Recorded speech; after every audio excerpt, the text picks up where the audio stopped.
Shipping has always adapted to geopolitical shifts, changes in technology, or regulation. The next transformation is going to be decarbonization. It is going to be costly, it's going to take a while, and it is very complex. But the question is no longer if, the question is how. How shipping is going to balance the economic reality with the need for sustainability. Shipping has been heavily reliant for decades on fossil fuels and established practices. Obviously, for shipping, the goal has always been safety and reliability, and not emissions reduction. This is why many participants believe that fossil fuels will remain in the mix for decades. On the other hand, what needs to be done immediately is to improve technologies in order to strike the balance between efficiency and in-time arrivals. On the other hand, we do have to say that shipping on this sector has been overregulated, despite the fact that other sectors are far more pollutant. Now, change is coming, this is undeniable, and shipping needs clear regulatory and legislative framework in order to achieve decarbonization in an efficient manner. Of course, divergent national and regional policies, inconsistent sanctions, and fragmented rules make this a bit more difficult, have unintended consequences, and create uncertainty. Maritime law can certainly assist on that, but this requires time. It's no surprise that there are certain relevant international conventions that have been signed for decades and have yet to be enforced. The industry calls for supportive policies, clear and realistic targets, and global alignment in order to achieve its intended objectives. At the same time, the industry must balance environmental goals with operational realities. Shipping remains one of the most fuel-efficient modes of transport globally, yet it often faces disproportionate regulatory pressure.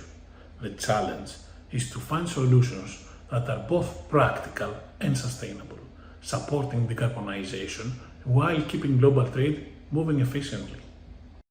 During this very interesting panel discussion, one of the main outcomes was that the $1 million question as to what is the realistic pathway to reach net zero remains. The shift to cleaner fuels in shipping, such as LNG, ammonia, methanol, and biofuels, is progressing but remains complex due to infrastructure, availability, safety, supply chain challenges, and of course cost. While the future fuel is still uncertain, proven technical solutions are already delivering results.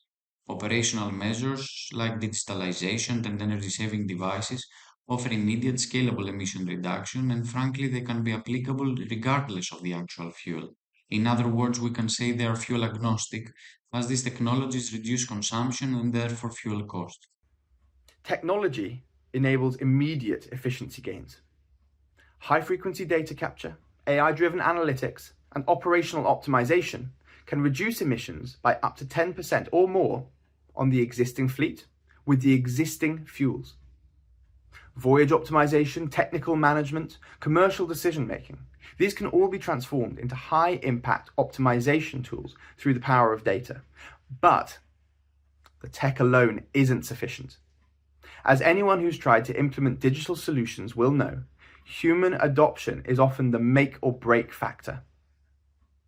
These projects must also focus on consistent and supportive training, solutions designed for easy, everyday use, and where needed, intelligent automation tools.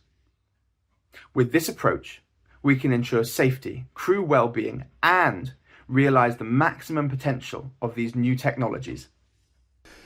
Decarbonization is a marathon, not a sprint. The path is gradual, investment-heavy, and collaborative.